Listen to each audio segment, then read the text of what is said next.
Olá, vamos dar continuidade na nossa aulinha de eletiva, onde nós estamos analisando os principais eventos da política e economia brasileira, no sentido de história contemporânea. Então, falamos já um pouquinho do final do século XIX, início do século XX, 1900 em diante, e chegaremos a falar até, se der tempo, ao longo do nosso semestre, e se houver o interesse e aplicação da sala, vamos falar até da nova república, que seria este momento que nós estamos vivendo hoje. Pois bem, hoje nós vamos tratar de alguns elementos que estão no início do século XX, na chamada política oligárquica, na república oligárquica. Então vamos lá. Didaticamente, né, os historiadores eles dividem os períodos políticos no Brasil. Essa divisão ela é didática, serve para nós compreendermos melhor um determinado período, para nós recortarmos um período e entender as características daquele período. Dividem a história contemporânea brasileira em República Velha, Estado Novo, República Populista, Ditadura Militar e Nova República. O que nós estamos estudando aqui é a chamada Velha República, ou República Velha, República Antiga, Primeira República. Todas essas nomenclaturas chegam ao mesmo período. E o que caracteriza este período? Em um primeiro momento, chamada República da Espada, caracteriza pelas ditaduras militares de Deodoro da Fonseca e Floriano Peixoto, que está na aula 4 ou 3, se você quiser retornar, você consegue ver bastante, consegue estudar legal estes assuntos. E num segundo momento, que é o maior momento da República Velha, que é aí de 1900 a 1930, 30 anos, nós falamos de república oligárquica. E o que caracteriza a república oligárquica? Justamente o caráter oligárquico. O que é isso? Uma oligarquia é quando o poder político emana da terra. As pessoas que são donas da terra, donas das propriedades, são também as pessoas que estão comandando o governo.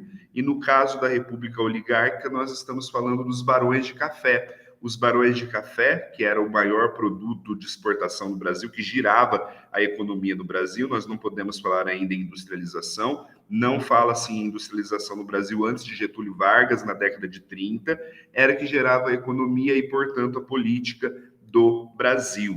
E como que funcionava? Nós estamos numa república, então há a presença de poder local, né, prefeitos, e também de poder estadual e federal, porque estamos tratando justamente de uma organização republicana, e no caso as eleições eram consideradas fajutas, eram fajutas, eram fraudulentas e eram elaboradas de forma a favorecer os donos de terra, por isso eram chamadas de república oligárquica.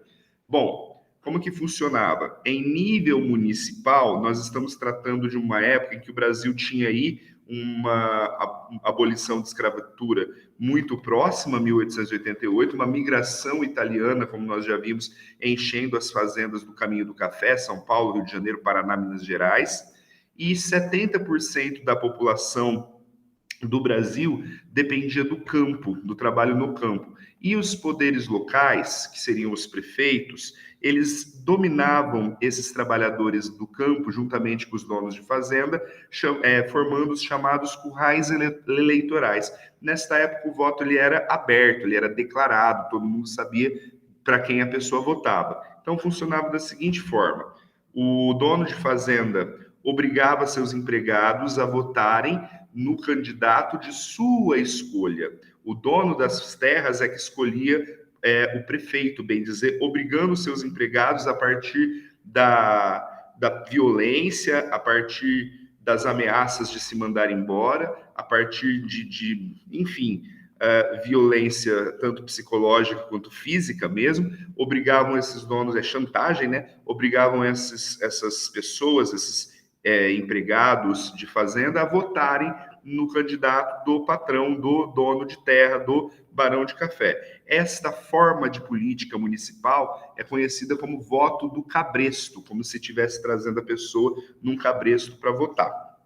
Esses prefeitos escolhidos então pelos donos de terra, que eram chamados de coronéis, o que dá também essa forma de política, o nome de coronealismo, acabavam por eleger os governadores pela mesma forma, porque dominavam os currais eleitorais. Escolhiam então o prefeito e também os governadores, que eram pessoas que possuíam um grande número de terras, uma extensão ainda maior de terra, eram os verdadeiros barões do café.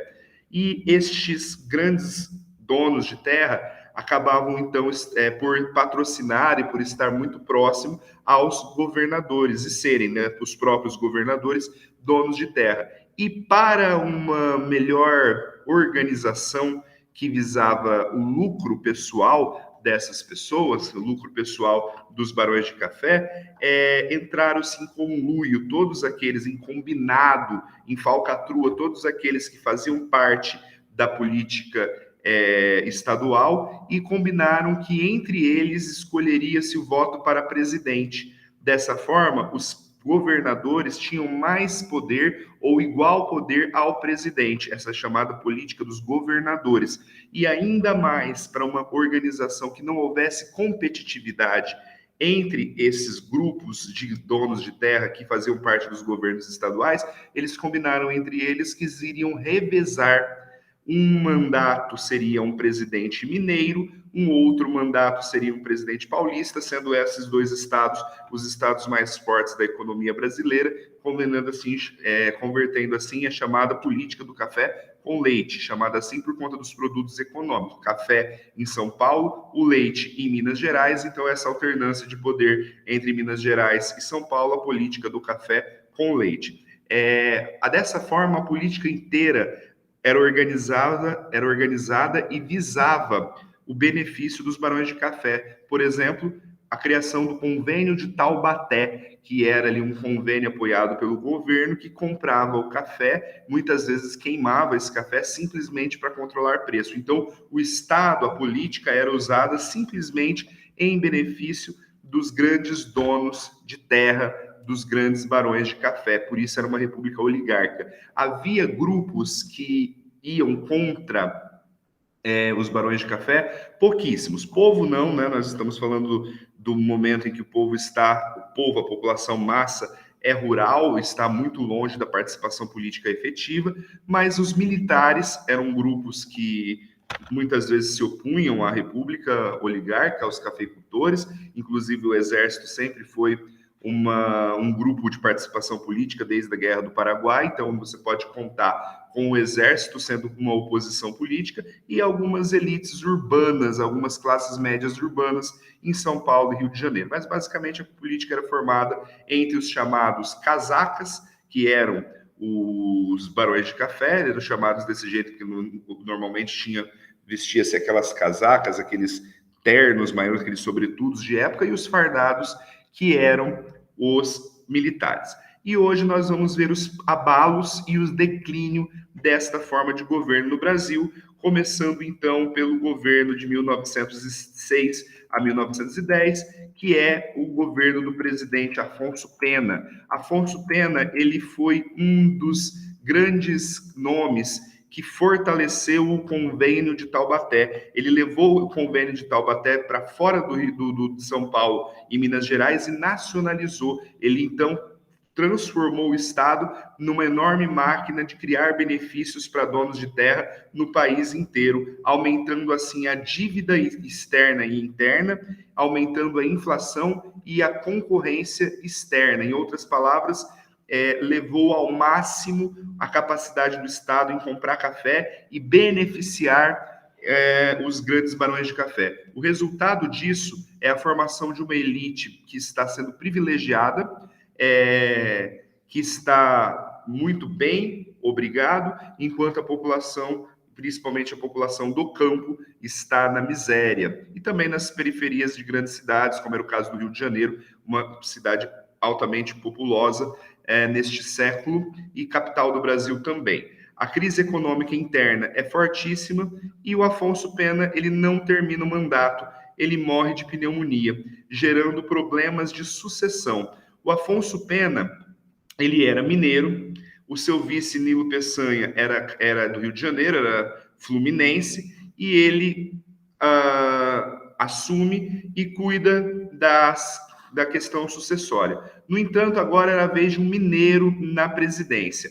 A ala urbana, apresentada na maioria do Partido Republicano Paulista, está em um momento de confusão política pela morte de Afonso Pena e indica um dos grandes nomes da República Velha para a presidência, para concorrer às eleições, é o Rui Barbosa. Rui Barbosa é um dos grandes nomes da política do início do século XX. O Rui Barbosa, ele era próximo das elites urbanas, dos industriais, que eram aquelas pessoas que estavam tentando industrializar. Quando eu falo industrializar, significa assim, colocar uma indústria firme, que consiga sobreviver, né? Então, quando eu falo próximo aos industriais, as pequenas indústrias dentro das cidades e a classe média urbana. No entanto, Minas Gerais não aceitou esta indicação e resolveu concorrer de verdade às eleições.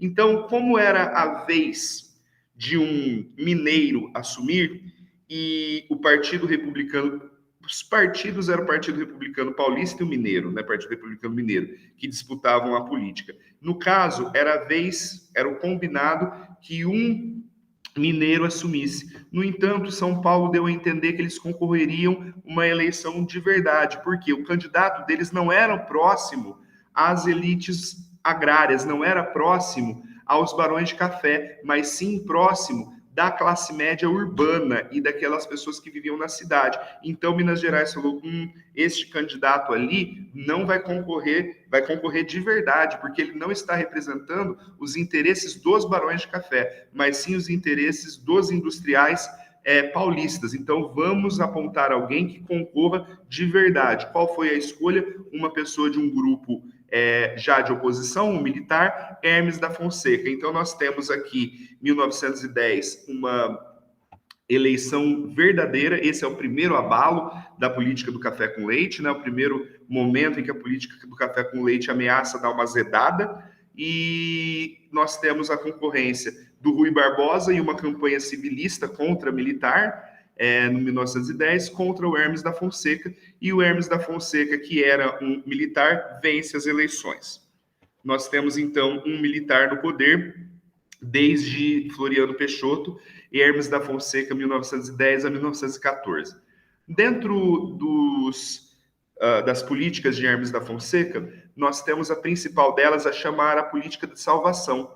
A política de salvação é uma resposta à campanha civilista. A campanha civilista é uma campanha no Brasil inteiro pedindo que os militares não se envolvam na política. Perceba, então, que isso não é uma coisa nova na política do Brasil, é uma característica de todo momento republicano. Por outro lado, o Hermes da Fonseca, ele tinha como objetivo moralizar o Brasil e também tirar o poder das mãos dos cafeicultores. A política de salvação, ele é um abafamento a esta campanha próxima. O civilismo seria só civis, só pessoas não militares no governo, e tinha como objetivo militarizar o governo e desestabilizar as oligarquias. Então, o que é a política da salvação? É uma política feita pelo militar Hermes da Fonseca, que tinha como objetivo abafar a campanha civilista, militarizar o governo novamente, que nem era a ditadura de Floriano Peixoto, e tirar o poder das mãos das elites donas de terra.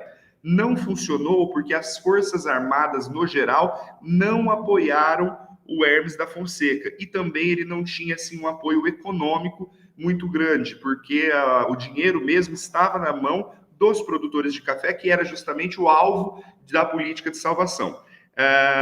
Chegando a ter alguns conflitos entre donos de terra e governo federal, principalmente no Ceará. Nós temos a Revolução Cearense, que é a militarização de alguns capangas dos donos de fazenda que lutaram contra o exército brasileiro a fim de proteger o seu poder e a sua terra. Então, no geral, o que foi a política de salvação? Uma tentativa de Hermes da Fonseca de colocar os militares no poder novamente, instaurando ali, então, uma ditadura militar, tirando o poder das oligarquias, e não funcionou, porque não teve um apoio geral das Forças Armadas e não tinha um apoio econômico. Durante o governo de Hermes da Fonseca, nós temos que citar dois outros eventos. O primeiro é a Revolta da Chibata, onde dentro da Marinha, alguns rebeldes, pessoas que faziam parte ali das Forças Armadas da Marinha, lutaram contra outra parte, pedindo o fim dos castigos da chibata,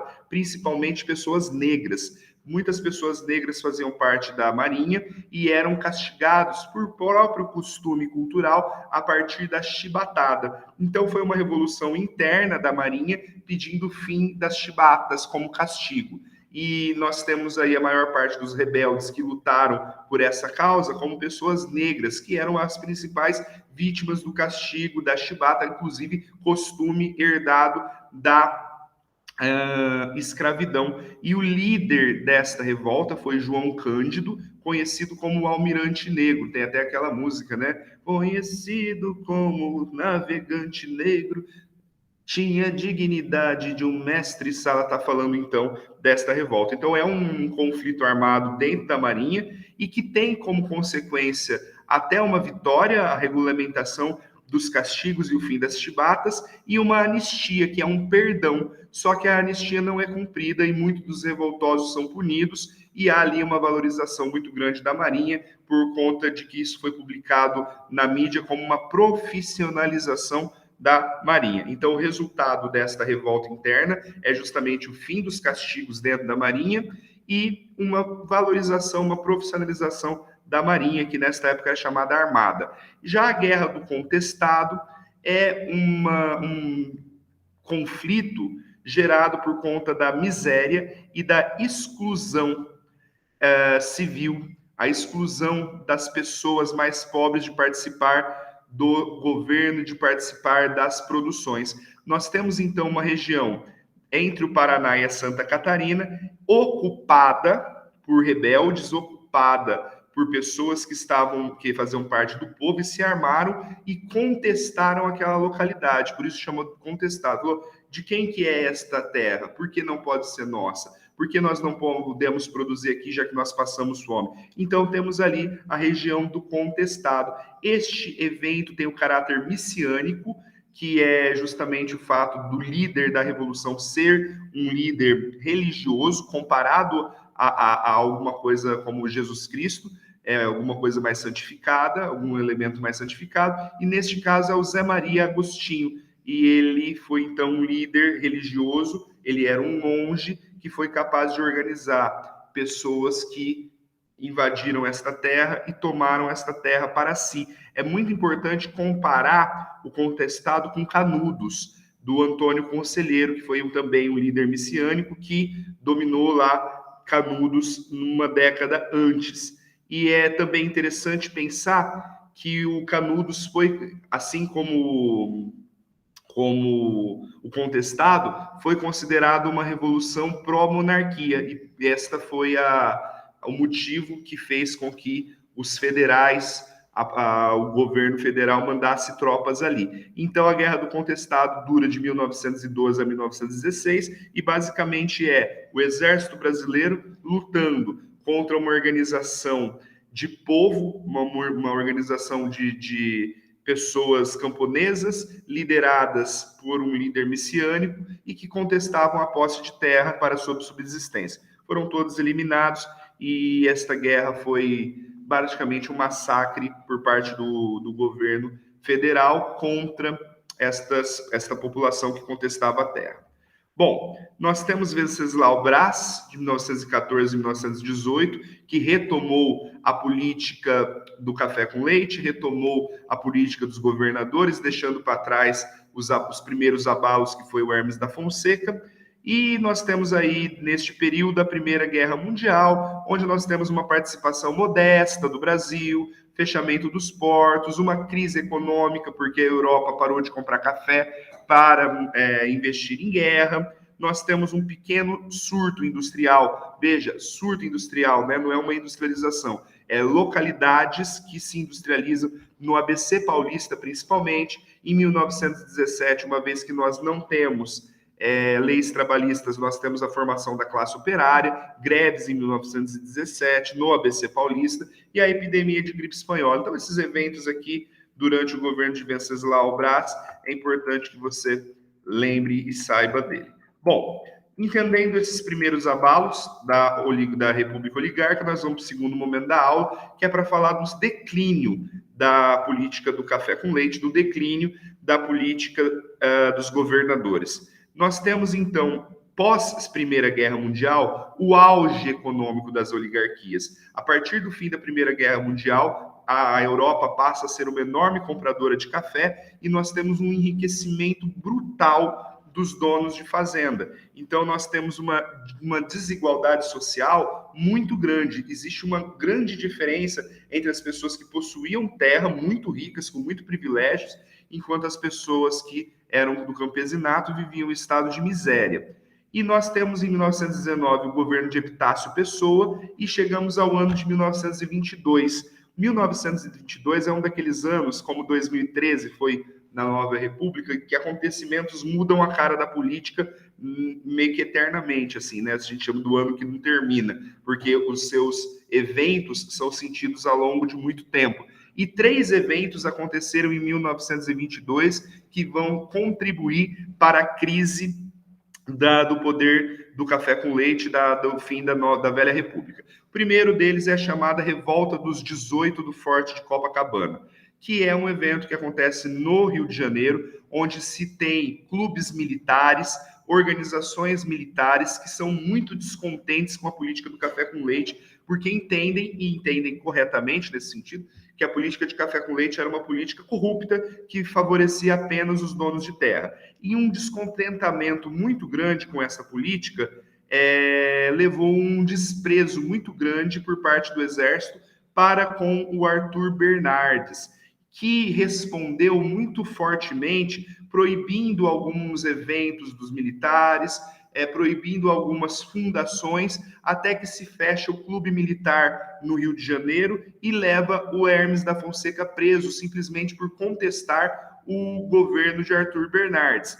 A partir daí se tem a origem do movimento tenentista, que é a organização das baixas patentes do Exército e mais jovens, que se enfurecem mais fácil, que estão mais dispostos do que os velhos generais, e eles resolvem tomar o poder, tirar o Arthur Bernardes do catete, né, seria o que era o Planalto hoje em dia, o que seria o Palácio do Planalto hoje em dia, ou a Alvorada. Então, se organiza um batalhão para se ir contra o Arthur Bernardes e ali promoveu um golpe, tirando ele da presidência e tirando o poder econômico das mãos dos cafeicultores. No entanto, muito se é falado, se organizado, combatido, e ao fim apenas 18 pessoas marcham do Forte de Copacabana até o Catete para tirar Arthur Bernardes do poder. E os 18 entram em combate com a parte do Exército que apoiou não o Hermes da Fonseca, mas o Arthur Bernardes, e morreram esses 18 numa luta de um exército contra 18 pessoas. Também um outro massacre. Isto vai criar o movimento tenentista fortalecido, que é esta parte mais jovem do exército que era contra a política do café com leite. O segundo elemento que acontece em 1922 é a Semana da Arte Moderna, aonde nós temos de 11 a 18 de fevereiro em São Paulo vários eventos artísticos, onde nós temos a Anitta Malfatti, onde nós temos o Andrade, que estão ali contestando a partir do uso da arte, criticando a política do café com leite. Tem caráter nativista, então significa que é uma arte que tenta ser brasileira, talvez até pela primeira vez, e muito crítico à política do café com leite. Então, nós temos ali, dentro da classe média urbana, um início de contestação muito forte ao fato dos barões de café estarem dominando o poder político. E a fundação do Partido Comunista Brasileiro, que vai também aí ter as suas ações e organizar principalmente aqueles operários que saíram da greve lá de 1917. Então, esses 3 eventos, e é interessante o PCB ser fundado aqui em 1922, que também é o ano de fundação da União das Repúblicas Socialistas Soviéticas, né, ali do Lenin. Então, em 1922, nós temos esses 3 eventos que desencadeiam algumas confusões políticas ao longo da década de 30. O Arthur Bernardes, ele assume em 1923 e tem que lidar com a chamada Coluna Prestes. A Coluna Prestes é uma organização militarizada, mas com caráter de guerrilha e não de militar. Então não tem toda aquela oficialidade do exército, é uma organização de guerrilha que visava o fim do regime. Perceba então que o contestamento para o fim da política do café com leite estava vindo de vários lados. Está vindo da parte do exército, de parte do Partido Comunista, por parte das classes médias urbanas, e a coluna Prestes ela teve esse caráter com o objetivo de tirar o fim do regime oligárquico, né? Tirar ali o poder das mãos dos cafeicultores. São duas colunas, a coluna paulista de Isidoro Dias Lopes e a coluna gaúcha de Luiz Carlos Prestes, que se junta formando a coluna Prestes. Eles marcham no Brasil inteiro, formando guerrilhas, formando pessoas com o objetivo de chegar no Rio de Janeiro e tirar do poder o presidente e instaurar ali um novo regime. Até que nós temos aqui um caráter muito forte socialista, né? Muito ligado ao Partido Comunista, muito ligado à União Soviética. Foi decretado o estado de sítio, leis marciais, exército na rua, com o objetivo de abafar a coluna, que é abafado.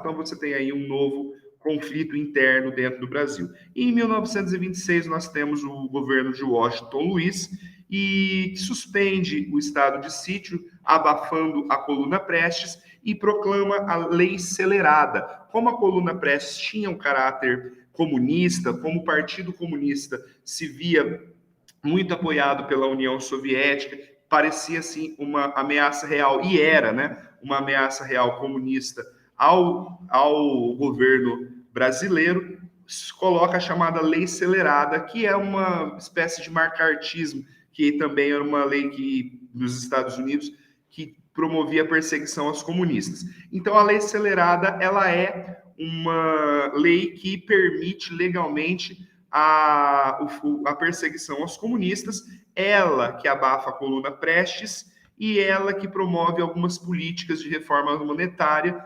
tirando qualquer sombra de comunismo de proximidades do governo. Bom, agora o fim da política do café com leite. Nós já vimos que temos aí, a Hermes da Fonseca já tinha contestado com a política da salvação, nós temos a Semana da Arte Moderna, que demonstrava uma insatisfação da classe média para a política do café com leite, o movimento tenentista que passou também a contestar fortemente a política do café com leite, mas no final, o que azedou o café com leite, não é? O Arthur Bernard, o Washington Luiz, ele deveria indicar um mineiro para próximo mandato. Em vez disso, ele indica um outro paulista, chamado Júlio Prestes de Albuquerque. E isso enraivece o Partido Republicano de Minas Gerais. Então, São Paulo quebra a política do café com leite, que em vez de indicar um sucessor mineiro, indicou um sucessor paulista.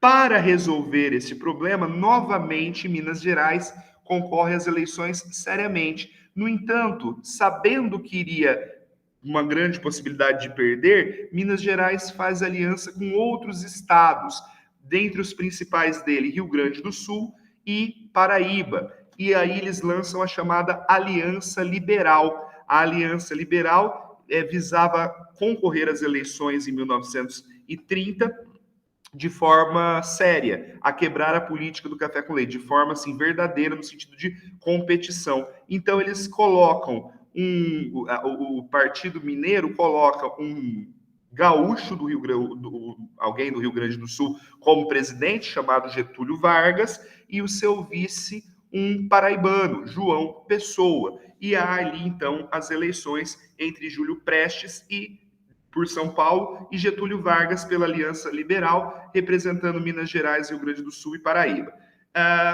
Prestes vence as eleições, então São Paulo vence as eleições. No entanto, acontece um problema. Nós já estamos com um Brasil extremamente violento, eleições extremamente polarizadas, nós já tivemos muitas revoltas armadas, a coluna Prestes praticamente na segunda metade da década dos anos 20 inteira, e neste finalmente de eleições, João Pessoa, que era o vice de Getúlio Vargas, foi assassinado. E este assassinato, na real, não foi por motivações políticas, foi uma treta interna dele lá na verdade, foi problema de corno, né? Porque ele tinha pego uma mulher de um concorrente dele lá no Recife, né? Do João Dantas, que mete-lhe um tiro numa padaria. No entanto, este problema interno, que foi um problema relacionado aí a matrimônio, né, a pulada de cerca, meteu o tiro nele por conta que ele resolveu pegar mulher casada, foi entendido como um assassinato político. Já, claro, que uma intenção de tomar o poder, isso é a gota d'água. Então, isso levou à organização militar em 1930, que não aceita as eleições e que tem o assassinato de João Pessoa como a gota d'água para que se ataque o governo. A Revolução de 30, então, foram organizações tenentistas, principalmente, apoiadas pela população, que impede Prestes de assumir o poder e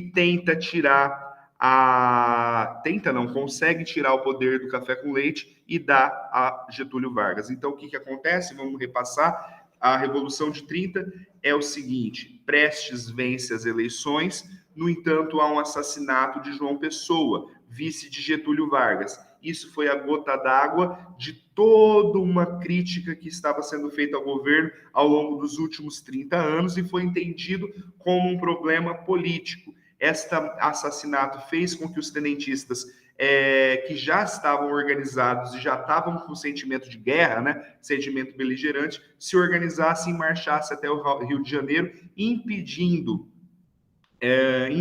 João Pessoa de assumir e dando poder para Getúlio Vargas, derrubando a política do café com leite e iniciando um novo momento na política brasileira que veremos mais adiante, que é o Estado Novo, o Estado varguista. Por hoje é só, por esta semana é só.